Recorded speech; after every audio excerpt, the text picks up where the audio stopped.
Hi friends, आज हम linear programming problem का लेक्चर नंबर 5 स्टार्ट करेंगे। लेक्चर नंबर 5 में हम टू फेज मेथड के बारे में पढ़ेंगे। अगर किसी साथी ने ध्यान दिया हो तो हमने जो थर्ड लेक्चर में प्रॉब्लम सोल्व की थी उसके अंदर जो हमारी कंस्ट्रेंट थी वो लेस देन इक्वल टू वाली थी। आज के इस लेक्चर में अगर आपकी कोई constraint greater than equal to या इक्वेशन टाइप की हो तो उस टाइप की लीनियर प्रोग्रामिंग प्रॉब्लम को हम टू फेज मेथड या बिग एम मेथड से सोल्व करते हैं। तो आज के इस लेक्चर में हम टू फेज मेथड से किसी लीनियर प्रोग्रामिंग प्रॉब्लम को कैसे सोल्व करते हैं उसके बारे में पढ़ेंगे। इस मेथड को पढ़ने के लिए हमें एक वेरिएबल डिफाइन करना होता है साथियों, जिसको हम बोलते हैं आर्टिफिशियल वेरिएबल। पहली बात तो आर्टिफिशियल वेरिएबल होता क्या है। जैसा कि साथियों, जब हम लेस देन इक्वल टू वाली कंस्ट्रेंट में जब हम स्लैक वेरिएबल ऐड करते हैं तो स्लैक वेरिएबल तो और उस कंस्ट्रेंट के कोरस्पॉन्डिंग उन इक्वेशन के कोरस्पॉन्डिंग जब हमारी सिंप्लेक्स टेबल बनाते हैं तो वो आरटी जो हमारे स्लैक वेरिएबल होते हैं उन्हीं के कोरस्पॉन्डिंग हमारी आइडेंटिटी मैट्रिक्स बनती है। लेकिन जब आपके पास कंस्ट्रेंट ग्रेटर देन और इक्वल टू टाइप की हो तो बिना कोई वेरिएबल ऐड किए हम उस आइडेंटिटी मैट्रिक्स को ऑब्टेन नहीं कर सकते। तो हमें नए वेरिएबल्स ऐड करने होते हैं ताकि हमें सिंप्लेक्स टेबल के अंदर आइडेंटिटी मैट्रिक्स ऑब्टेन हो जाए। तो उन वेरिएबल्स को बोलते हैं हम आर्टिफिशियल वेरिएबल। इन वेरिएबल्स को हम आगे प्रॉब्लम में भी डिस्कस करेंगे। Artificial variable technique is a device to get the starting basic feasible solution. कि आर्टिफिशियल वेरिएबल जो ऐड किए जाते हैं साथियों वो केवल बेसिक फिजिबल सॉल्यूशन, जो स्टार्टिंग का बेसिक फिजिबल सॉल्यूशन है उसको फाइंड आउट करने के लिए ही यूज किए जाते हैं। इस टू फेज मेथड को जिन मैथमेटिशियन ने डेवलप किया था वो थे साथियों अब जॉर्ज डेंजिग, ऑर्डन और वोल्फ। इन तीन मैथमेटिशियन ने मिलकर इस टू फेज मेथड को डेवलप किया था। टू फेज मेथड साथियों एक टाइप से सिंप्लेक्स मेथड की तरह ही काम करता है। टू फेज बोलने का मतलब इसके अंदर दो फेज होती हैं, फेज फर्स्ट और फेज सेकंड। फेज फर्स्ट के अंदर हमने जो आर्टिफिशियल वेरिएबल ऐड किए हैं उनको एलिमिनेट करना होता है और फेज फर्स्ट से जो हमें सॉल्यूशन मिल रहा होता है उसको एज इट इज हम फेज टू के अंदर लेके जाते हैं और उसको फिर हम ऑप्टिमाइज करते हैं। इस सारे के सारे मेथड को साथियों एक प्रॉब्लम से सीखते हैं। सबसे पहले कि जो फेज वन है उसका मेन ऑब्जेक्टिव क्या है। फेज वन का मेन ऑब्जेक्टिव है कि basic feasible solution find out करना या फिर हमें ये बता देना कि आपकी लीनियर प्रोग्रामिंग प्रॉब्लम का कोई भी फिजिबल सॉल्यूशन नहीं है। फेज वन आपको ये दो बातें बताने में हेल्प करेगी। और फेज वन में जो अगर आपका कोई बेसिक फिजिबल सॉल्यूशन मिल जाता है तो फेज टू में हम उसको क्या करते हैं, ऑप्टिमाइज। तो चलो साथियों इस प्रॉब्लम से हम इस सारे के सारे मेथड को सीखते हैं। काफ़ी इजी मेथड है। जैसा कि आपके पास प्रॉब्लम है minimize z equal to x1 minus two x2 minus three x3 subject to constraint minus two x1 plus x2 plus three x3 is equal to two x1 plus three x2 plus four x3 is equal to 1। तो सबसे पहला step साथियों हम इस minimization function को maximization में convert करेंगे। इन सारी बातों के बारे में हम अपने प्रीवियस लेक्चर में बात करके आ चुके हैं। हमने Z dash maximize Z dash नया ऑब्जेक्टिव फंक्शन बनाया है। इस आपके मिनिमाइजेशन वाले ऑब्जेक्टिव फंक्शन को नेगेटिव से मल्टीप्लाई करके और जेड डैश आपका माइनस जेड के इक्वल है। और ये आपकी जो इक्वेशंस हैं, जैसा कि मैंने आपको आर्टिफिशियल वेरिएबल के बारे में बताया साथियों, जैसा कि अगर ये आपके पास पहले ही इक्वेशन है, कंस्ट्रेंट इनइक्वलिटी नहीं है, तो अगर आप इनके कोरस्पॉन्डिंग अगर सिंप्लेक्स टेबल बनाओ x1 x2 x3, एक बार हम जो मेन बॉडी होती है सिंप्लेक्स टेबल की वही बनाते हैं। इनके कोरस्पॉन्डिंग अगर आप सिंप्लेक्स टेबल बनाओ तो इसके कोरस्पॉन्डिंग होगा माइनस टू x2 का कोफिशिएंट 1, ये 3, ये 2, ये 3, ये 4। तो कहीं पर भी आपको सिंप्लेक्स टेबल की बॉडी के अंदर कोई आइडेंटिटी मैट्रिक्स है वो दिखाई नहीं दे रही। तो हमें नए वेरिएबल ऐड करने पड़ेंगे। नए वेरिएबल जो हमने ऐड किए हैं उन्हीं को हम बोलते हैं आर्टिफिशियल वेरिएबल। तो हमने इस इक्वेशन के अंदर a1 आर्टिफिशियल वेरिएबल ऐड कर दिया, इसके अंदर a2। अब देखना साथियों इन वेरिएबल को ऐड करने से हमारे सिंप्लेक्स टेबल की जो बॉडी होती है उसके अंदर आपको आइडेंटिटी मैट्रिक्स दिखाई देनी स्टार्ट हो गई और ये वेरिएबल आपको जो स्टार्टिंग का बेसिक फिजिबल सॉल्यूशन है उसको फाइंड आउट करने में आपकी काफ़ी हेल्प करते हैं। उम्मीद है साथियों आपको कि किसी लीनियर प्रोग्रामिंग प्रॉब्लम के अंदर आर्टिफिशियल वेरिएबल क्यों ऐड किए करते हैं ये बात समझ में आई होगी। तो जैसा कि मैंने आपको लेक्चर में स्टार्टिंग में बताया कि टू फेज मेथड का जो यूज़ करते हैं हम नॉर्मली तभी करते हैं जब आपकी जो कंस्ट्रेंट्स हैं वो ग्रेटर देन और इक्वेशन टाइप की हो। तो ठीक है साथियों, अब हम हमारी जो मेन टॉपिक है टू फेज मेथड उसकी तरफ अप्रोच करते हैं। फेज वन में हम एक नया ऑब्जेक्टिव फंक्शन बनाएंगे। एक ऑब्जेक्टिव फंक्शन तो पहले ही आपके पास ये था साथियों। अब इसको अगर आपको टू फेज मेथड से सोल्व करना है तो हम फर्स्ट फेज के अंदर एक नया ऑब्जेक्टिव फंक्शन बनाएंगे। वो ऑब्जेक्टिव फंक्शन होगा मैक्सिमम जेड स्टार डैश। और इस ऑब्जेक्टिव फंक्शन को कैसे बनाया साथियों, जो आपके वेरिएबल थे डिसीजन वेरिएबल्स, उन सभी को हमने 0 से मल्टीप्लाई करके ऑब्जेक्टिव फंक्शन के अंदर ऐड कर दिया। और जो आपके आर्टिफिशियल वेरिएबल हैं उनके कोफिशिएंट हमने -1 असाइन कर दिए। तो फेज वन के अंदर जो आपका ऑब्जेक्टिव फंक्शन बनाते हैं साथियों, उसके अंदर सारे के सारे डिसीजन वेरिएबल्स के कोफिशिएंट जो होते हैं वो होते हैं 0, या अगर कोई सरप्लस या स्लैक वेरिएबल आया है तो उसके भी कोफिशिएंट 0 होंगे। केवल जो कोफिशिएंट -1 असाइन करेंगे हम, वो किनको असाइन करेंगे, बस आर्टिफिशियल वेरिएबल को। तो आपके पास एक नया ऑब्जेक्टिव फंक्शन है -a1 -a2। ये आपका स्टेप सेकंड था साथियों। स्टेप फर्स्ट में हमने, अगर आपका कोई ऑब्जेक्टिव फंक्शन मिनिमाइजेशन टाइप का है या कोई कंस्ट्रेंट है तो उनको इक्वेशन और मैक्सिमाइजेशन कन्वर्ट करने में करना सीखा। स्टेप सेकंड में हम हमारा एक नया ऑब्जेक्टिव फंक्शन डिफाइन करेंगे।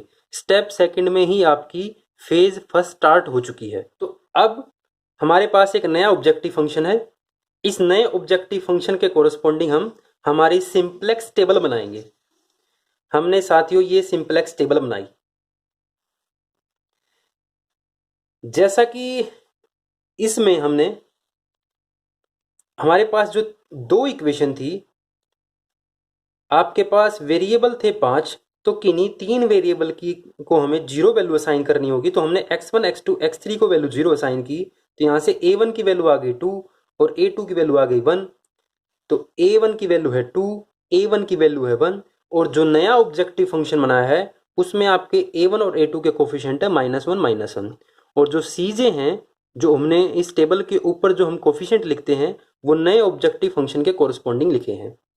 इस टेबल को हमने इस नए ऑब्जेक्टिव फंक्शन के कोरस्पॉन्डिंग बनाया है। अब जैसा कि इस टेबल में आप उन इक्वेशन के कोरस्पॉन्डिंग अगर वैल्यू पुट करते हो तो वैल्यू तो वही है जो सारी की सारी इन इक्वेशन के कोरस्पॉन्डिंग ही है, -2 1 3 1 0।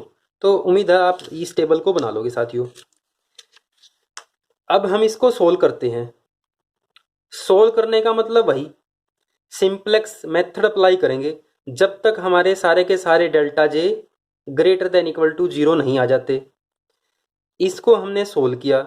सोल्व करने का तरीका हम सारा का सारा पढ़ के आ चुके हैं साथियों।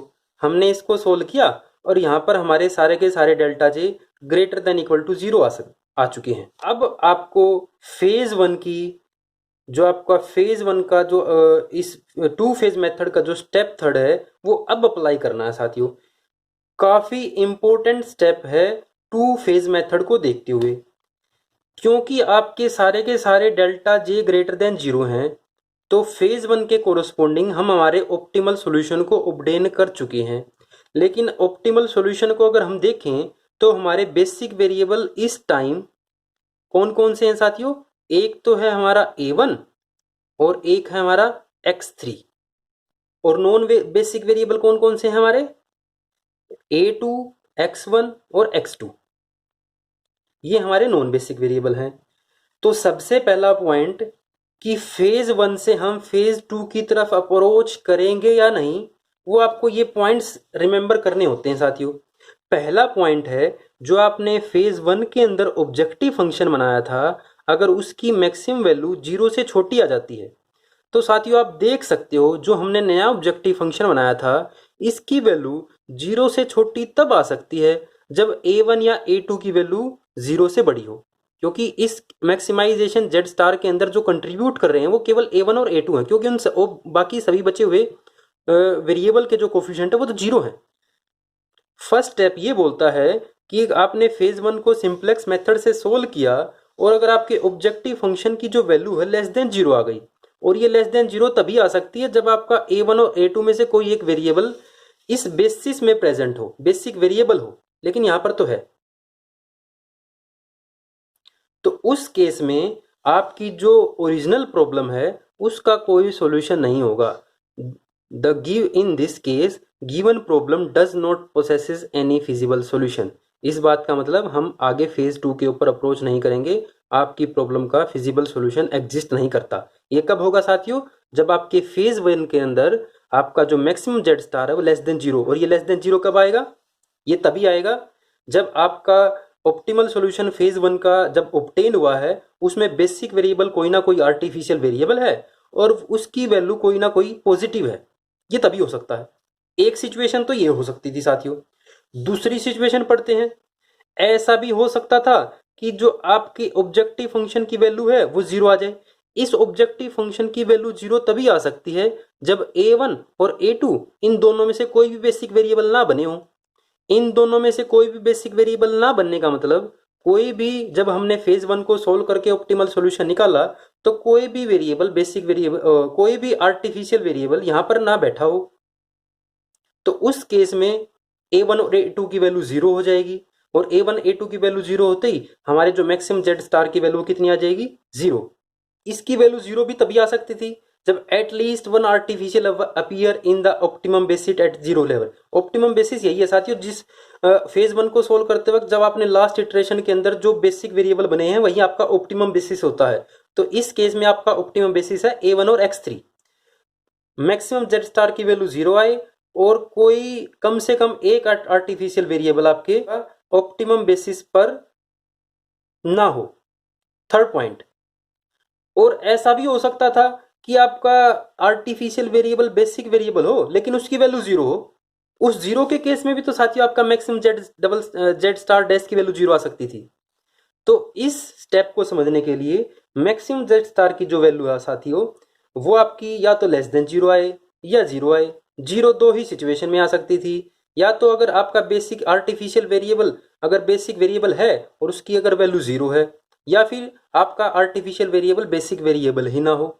तो इन दो सिचुएशन के कोरस्पॉन्डिंग ही हम हमारी सेकंड फेज के ऊपर मूव करेंगे।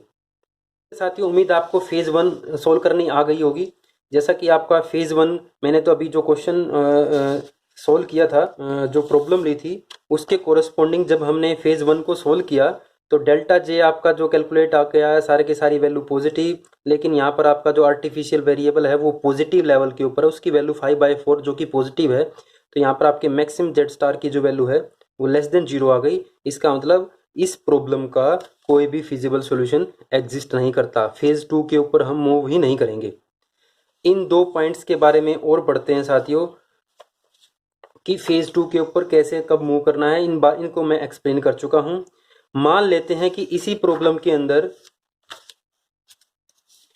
अगर आपके सारे के सारे delta J greater than zero और आपका मैक्सिमम जेड डैश स्टार अगर आपका जीरो आ जाता, अगर जीरो आ जाता तो जीरो दो ही सिचुएशन में आ सकता था कि a1 और a2 या तो आपके बेसिक वेरिएबल ना बने हों। अगर ये बेसिक वेरिएबल बने हैं तो इन दोनों की वैल्यू एक डाउट माइंड में हो सकता है साथियों कि a1 और a2 कहीं नेगेटिव वैल्यू अज्यूम कर लें।